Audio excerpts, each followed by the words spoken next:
Welcome to our channel. Remember to like and subscribe to get more stories daily.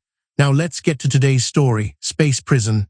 Original title, The Survivors, by Tom Godwin. After 2 centuries, the sound came swiftly nearer, rising in pitch and swelling in volume. Then it broke through the clouds, tall and black and beautifully deadly, the Jern battle cruiser, come to seek them out and destroy them.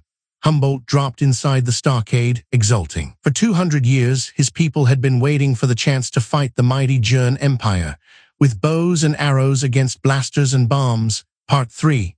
When spring came, Steve Schroeder was leader, as Lake had wanted. It was a duty and a responsibility that would be under circumstances different from those of any of the leaders before him. The grim fight was over for a while. They were adapted and increasing in number, going into big summer and into a renaissance that would last for 50 years. They would have half a century in which to develop their environment to its fullest extent. Then Big Fall would come to destroy all they had accomplished, and the Jerns would come to destroy them. It was his job to make certain that by then they would be stronger than either. He went north with 9 men as soon as the weather permitted. It was hard to retrace the route of the summer before, without compasses, among the hills, which looked all the same as far as their binoculars could reach. And it was summer when they saw the hill with the monument. They found Lake's bones a few miles south of it, scattered by the scavengers, as were the little bones of his marker.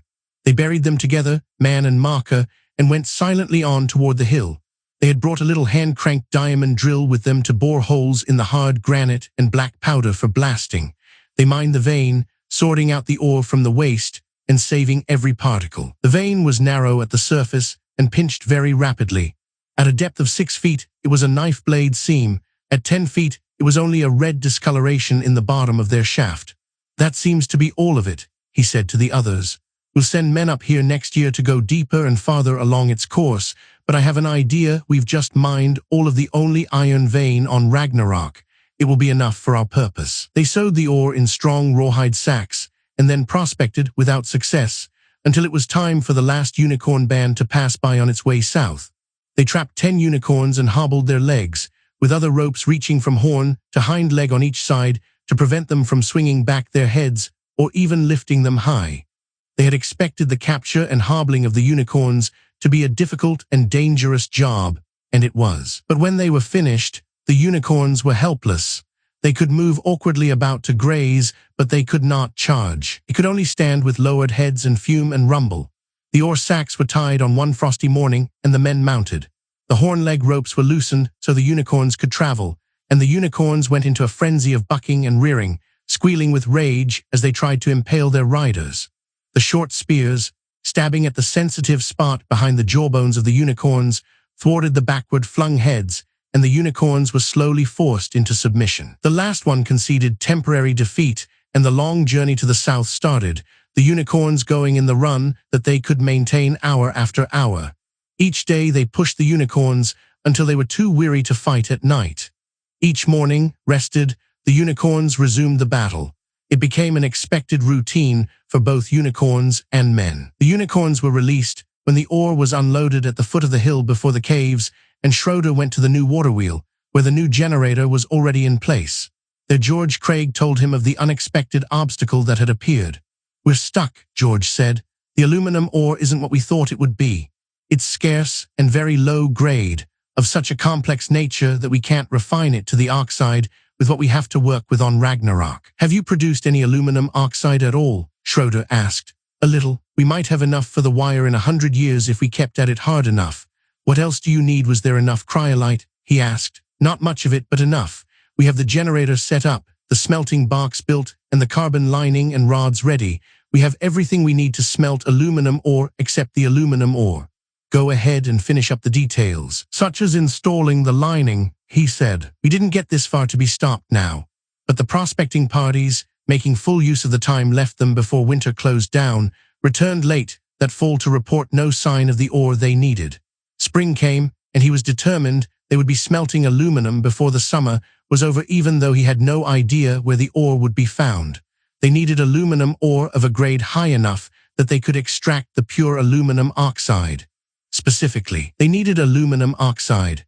Then he saw the answer to their problem, so obvious that all of them had overlooked it. He passed by 4 children playing a game in front of the caves that day, some kind of a checker-like game in which differently colored rocks represented the different children. One boy was using red stones, some of the rubies that had been brought back as curios from the chasm. Rubies were of no use or value on Ragnarok. Only pretty rocks for children to play with. Only pretty rocks. Rubies and sapphires were corundum, were pure aluminum oxide. He went to tell George and to arrange for a party of men to go into the chasm after all the rubies and sapphires they could find. The last obstacle had been surmounted. The summer sun was hot the day the generator hummed into life. The carbon-lined smelting box was ready, and the current flowed between the heavy carbon rods suspended in the cryolite and the lining, transforming the cryolite into a liquid.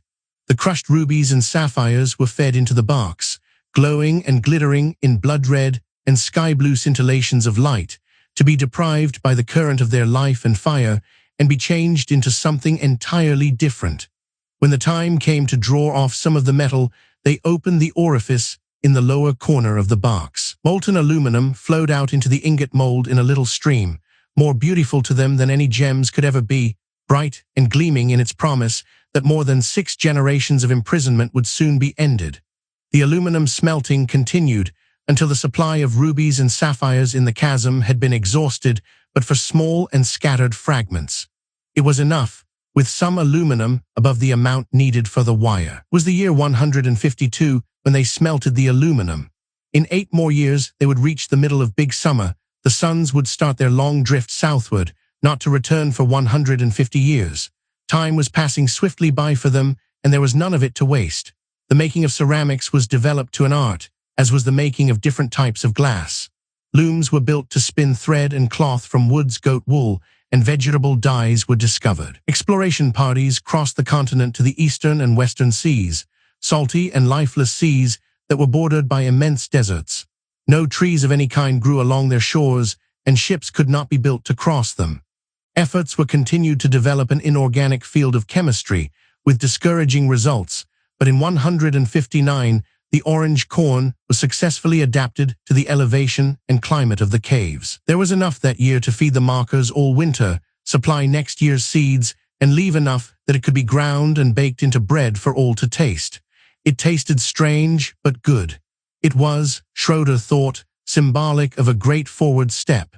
It was the first time in generations that any of them had known any food but meat. The corn would make them less dependent upon hunting, and of paramount importance, it was the type of food to which they would have to become accustomed in the future.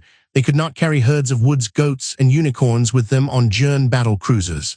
The lack of metals hindered them wherever they turned in their efforts to build even the simplest machines or weapons. Despite its dubious prospects, however, they made a rifle-like gun.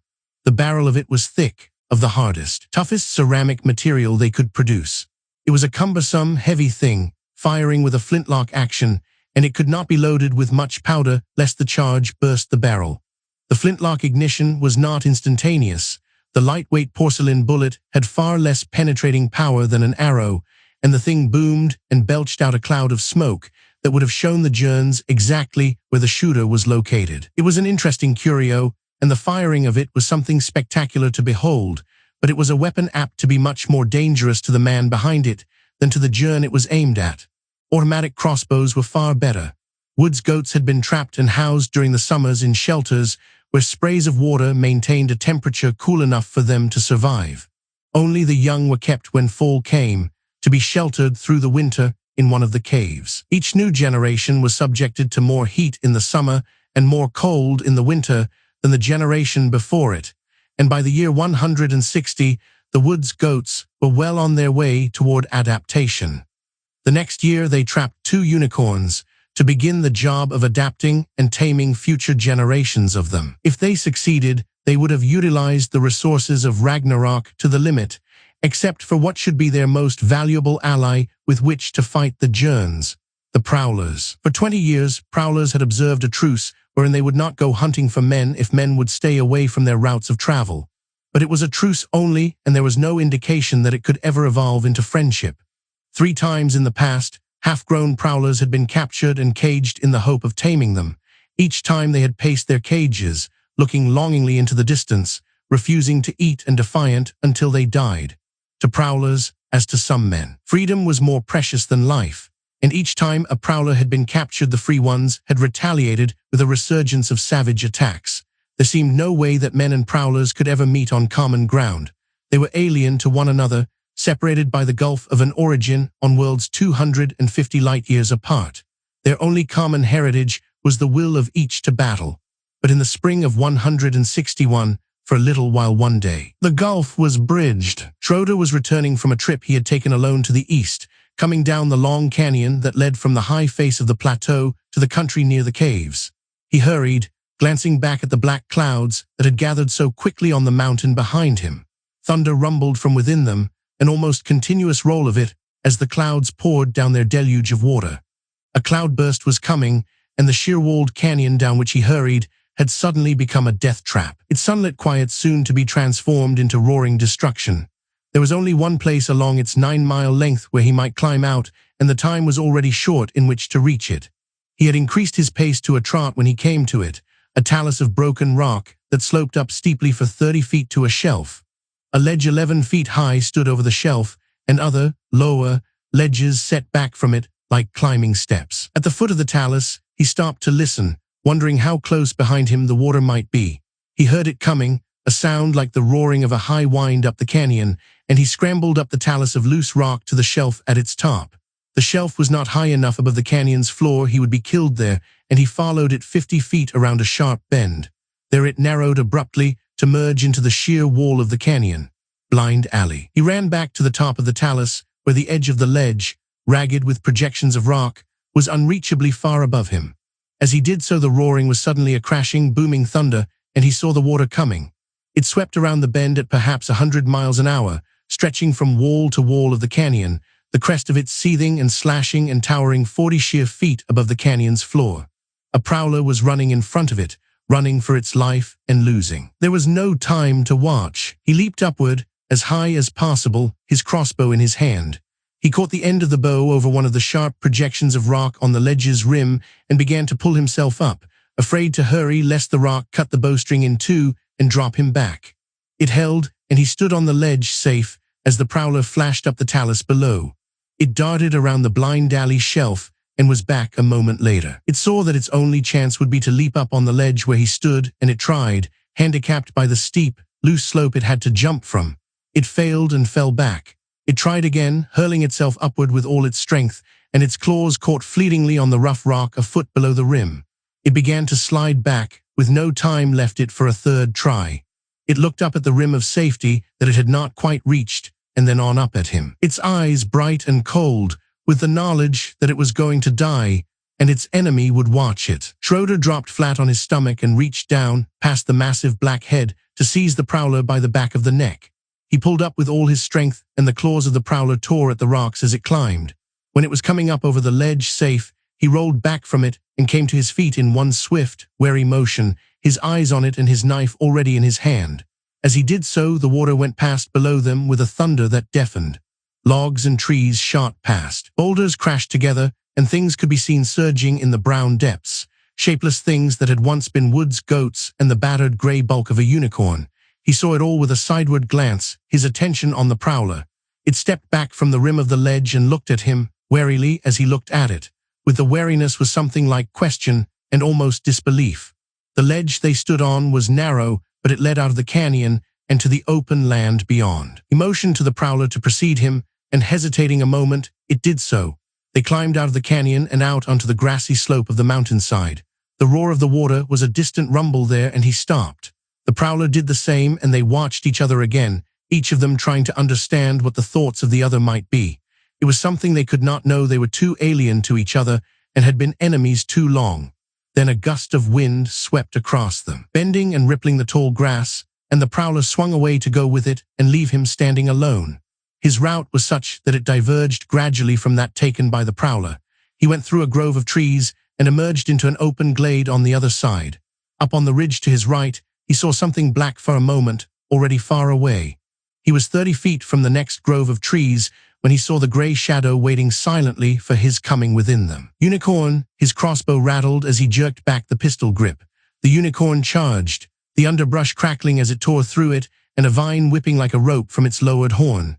His first arrow went into its chest. It lurched, fatally wounded but still coming, and he jerked back on the pistol grip for the quick shot that would stop it. The rock-frayed bow string broke with a singing sound, and the bow ends snapped harmlessly forward. He had counted on the bow, and its failure came a fraction of a second too late for him to dodge far enough. His sideward leap was short, and the horn caught him in midair, ripping across his ribs and breaking them, shattering the bone of his left arm and tearing the flesh. He was hurled 15 feet, and he struck the ground with a stunning impact, pain washing over him in a blinding wave. Through it, dimly, he saw the unicorn fall, and heard its dying trumpet blast as it called to another. He heard an answering call somewhere in the distance, and then the faraway drumming of hooves. He fought back the blindness and used his good arm to lift himself up. His bow was useless, his spear lay broken under the unicorn, and his knife was gone. His left arm swung helplessly, and he could not climb the limbless lower trunk of a lance tree with only one arm. He went forward, limping, trying to hurry to find his knife, while the drumming of hooves raced toward him. It would be a battle already lost that he would make with the short knife, but he would have blood for his going. The grass grew tall and thick, hiding the knife, until he could hear the unicorn crashing through the trees. He saw it 10 feet ahead of him as the unicorn tore out from the edge of the woods 30 feet away. It squealed, shrill with triumph, and the horn swept up to impale him. There was no time left to reach the knife, no time left for anything but the last fleeting sight of sunshine and glade, and arching blue sky. Something from behind him shot past and up at the unicorn's throat, a thing that was snarling black savagery with yellow eyes blazing and white fangs slashing the prowler. It ripped at the unicorn's throat, swerving its charge, and the unicorn plunged past him. The unicorn swung back, all the triumph gone from its squeal, and the prowler struck again. They became a swirling blur, the horn of the unicorn swinging and stabbing, and the attacks of the prowler like the swift, relentless thrusting of a rapier. He went to his knife, and when he turned back with it in his hand, the battle was already over. The unicorn fell, and the prowler turned away from it. One foreleg was bathed in blood, and its chest was heaving with a panting so fast that it could not have been caused by the fight with the unicorn. It must have been watching me, he thought, with a strange feeling of wonder. It was watching from the ridge, and it ran all the way. Its yellow eyes flickered to the knife in his hand. He dropped the knife in the grass and walked forward, unarmed, wanting the prowler to know that he understood, that for them in that moment, the gulf of 250 light-years did not exist. He stopped near it and squatted in the grass to begin binding up his broken arm so the bones would not grate together.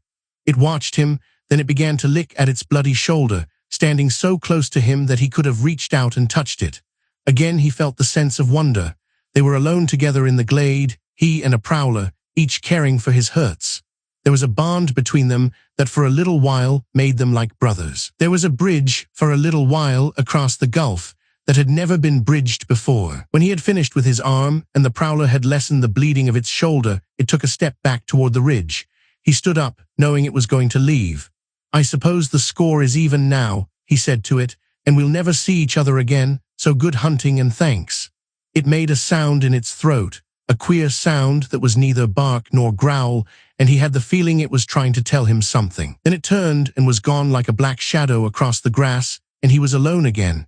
He picked up his knife and bow and began the long, painful journey back to the caves, looking again and again at the ridge behind him and thinking, they have a code of ethics.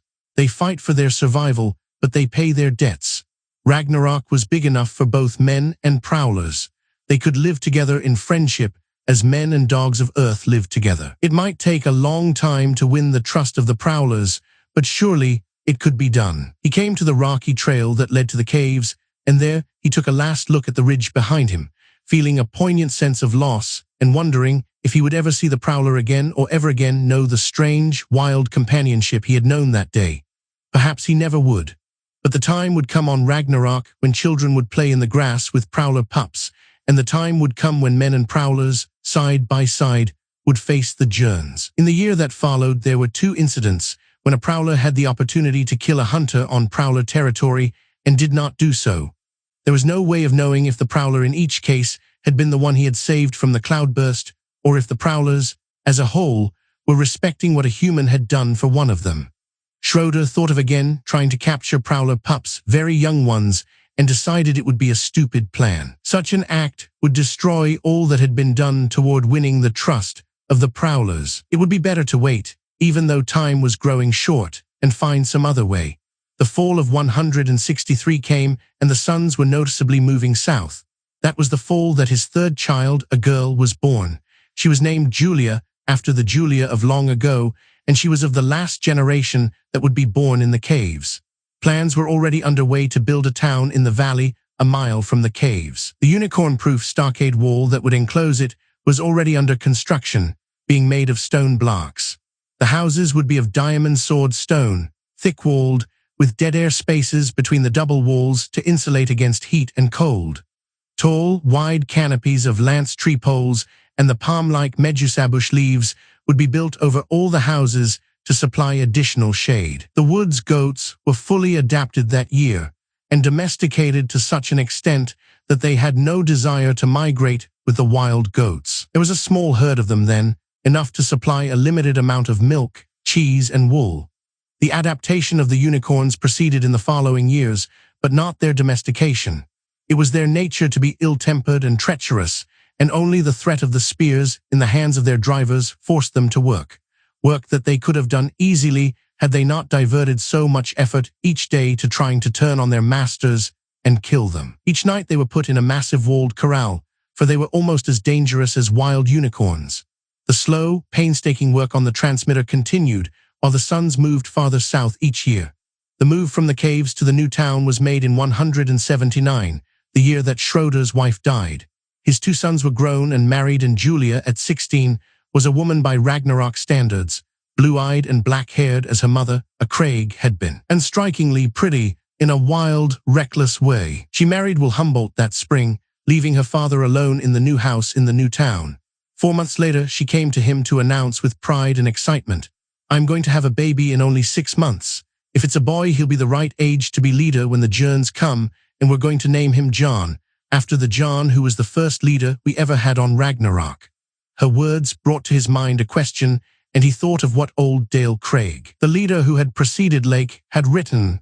"We have survived the generations that the Journs thought would never be born, but we must never forget the characteristics that ensured that survival, an unswerving loyalty of every individual to all the others, and the courage to fight and die if necessary. In any year now, the Journs will come. There will be no one to help us. Those on Athena are slaves, and it is probable that Earth has been enslaved by now. We will stand or fall alone. But if we of today could know that the ones who meet the Journs will still have the courage and loyalty that made our survival possible, then we would know that the Journs are already defeated. The era of danger and violence was over for a little while. The younger generation had grown up during a time of peaceful development of their environment. It was a peace that the coming of the Journs would shatter, but had it softened the courage and loyalty of the younger generation. A week later he was given his answer. He was climbing up the hill that morning, high above the town below, when he saw the blue of Julia's wool blouse in the distance. She was sitting up on a hillside, an open book in her lap and her short spear lying beside her. He frowned at the sight. The main southward migration of unicorns was over, but there were often lone stragglers who might appear at any time. He had warned her that someday a unicorn would kill her, but she was reckless by nature and given to restless moods in which she could not stand the confinement of the town. She jerked up her head as he watched, as though at a faint sound, and he saw the first movement within the trees behind her, a unicorn. It lunged forward, its stealth abandoned as she heard it, and she came to her feet in a swift, smooth movement, the spear in her hand and the book spilling to the ground. The unicorn's squeal rang out, and she whirled to face it, with 2 seconds to live. He reached for his bow, knowing his help would come too late. She did the only thing possible that might enable her to survive. She shifted her balance to take advantage of the fact that a human could jump to one side a little more quickly than a 4-footed beast in headlong charge.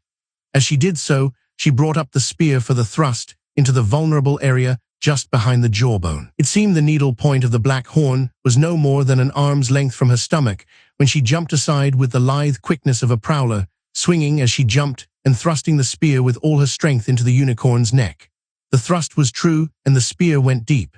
She released it and flung herself backward to dodge the flying hooves.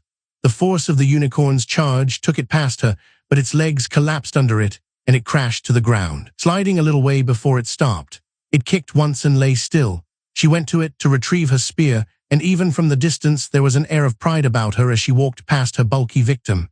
Then she saw the book, knocked to one side by the unicorn's hooves. Tatters of its pages were blowing in the wind, and she stiffened, her face growing pale. She ran to it to pick it up, the unicorn forgotten. She was trying to smooth the torn leaves when he reached her. It had been one of the old textbooks, printed on real paper, and it was fragile with age. She had been trusted by the librarian to take good care of it. Now page after page was torn and unreadable. She looked up at him, shame and misery on her face.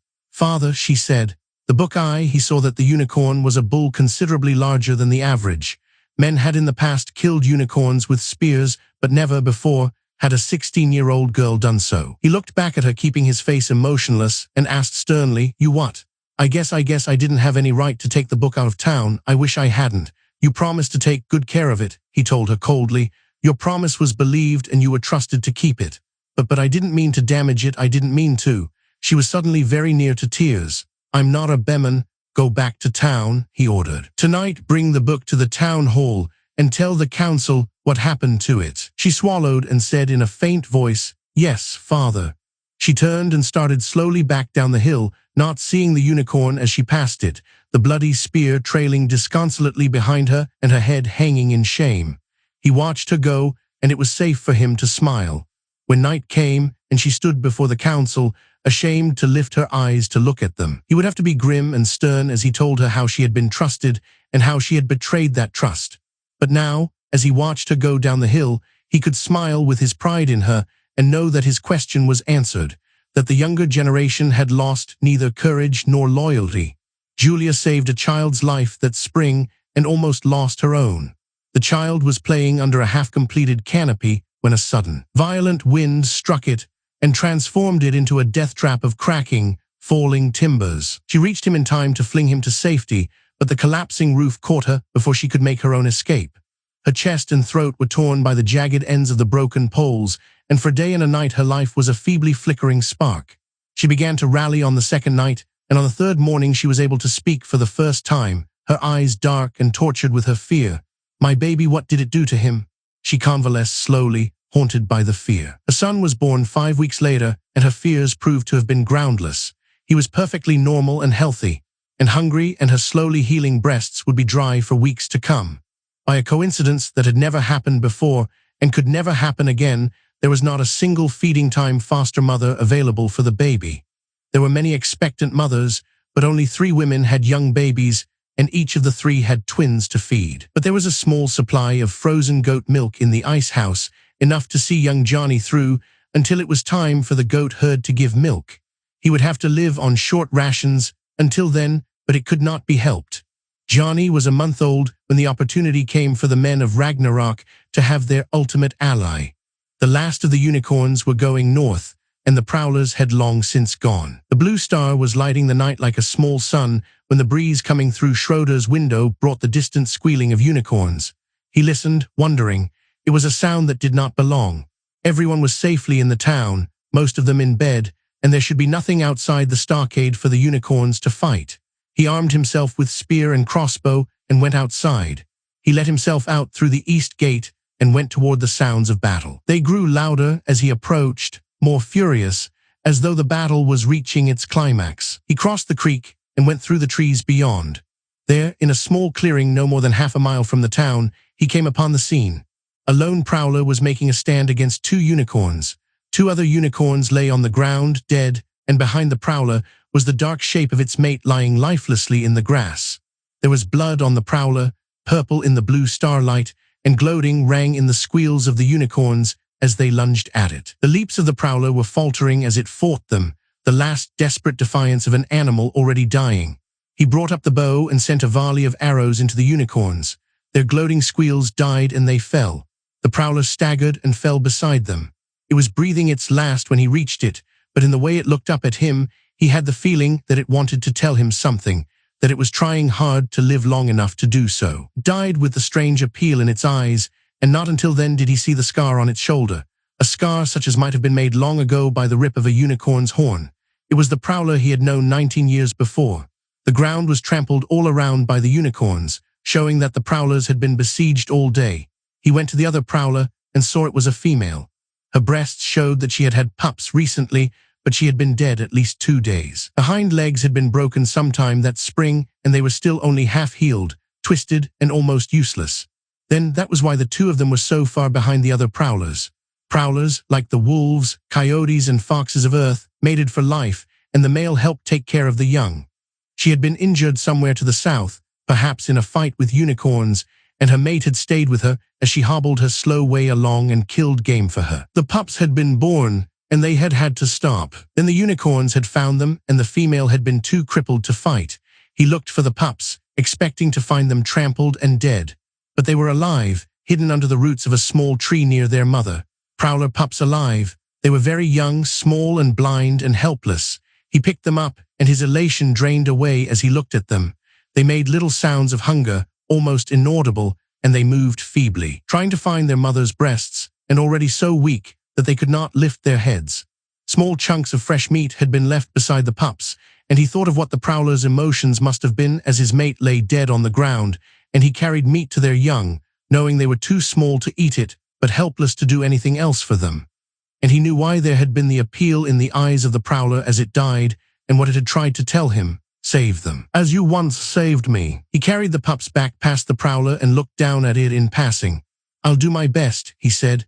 When he reached his house, he laid the pups on his bed and built a fire.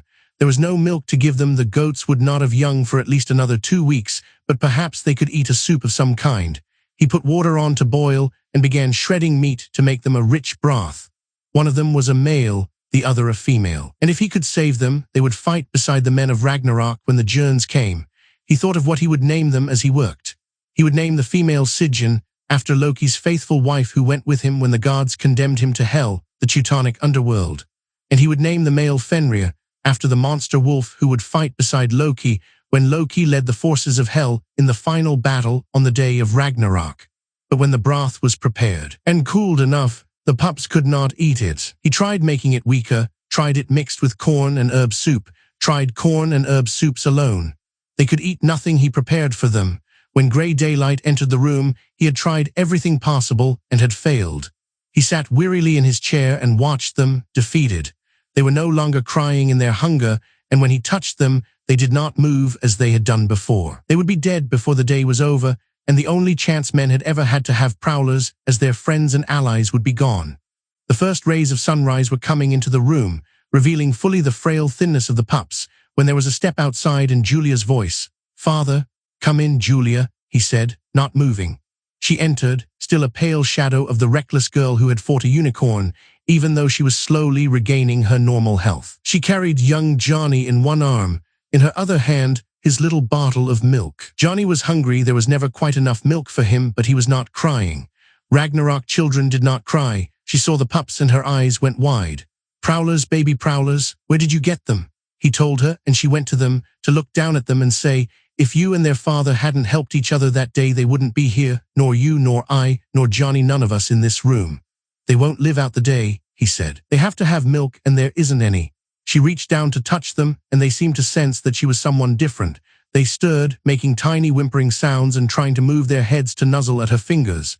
Compassion came to her face like a soft light. "They're so young," she said, "so terribly young to have to die." She looked at Johnny and at the little bottle that held his too small morning ration of milk.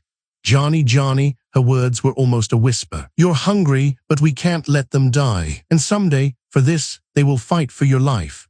She sat on the bed and placed the pups in her lap beside Johnny. She lifted a little black head with gentle fingers, and a little pink mouth ceased whimpering as it found the nipple of Johnny's bottle. Johnny's grey eyes darkened with the storm of approaching protest. Then the other pup touched his hand, crying in its hunger, and the protest faded as surprise, and something like sudden understanding came into his eyes. Julia withdrew the bottle from the first pup and transferred it to the second one. Its crying ceased, and Johnny leaned forward to touch it again, and the one beside it. He made his decision with an approving sound and leaned back against his mother's shoulder, patiently awaiting his own turn and their presence accepted as though they had been born his brother and sister. The golden light of the new day shone on them, on his daughter and grandson and the prowler pups, and in it he saw the bright omen for the future. His own role was nearing its end, but he had seen the people of Ragnarok conquer their environment insofar as Big Winter would ever let it be conquered. The last generation was being born, the the generation that would meet the Jerns, and now they would have their final ally. Perhaps it would be Johnny who led them on that day, as the omens seemed to prophesy. He was the son of a line of leaders, born to a mother who had fought and killed a unicorn. He had gone hungry to share what little he had with the young of Ragnarok's most proud and savage species, and Fenrir and Sigyn would fight beside him on the day he led the forces of the Hellworld in the battle with the Jerns who thought they were gods. Could the Jerns hope to have a leader to match? Thanks for joining me on this cosmic journey. Like and subscribe for daily sci-fi stories. Until tomorrow, keep looking up at the stars.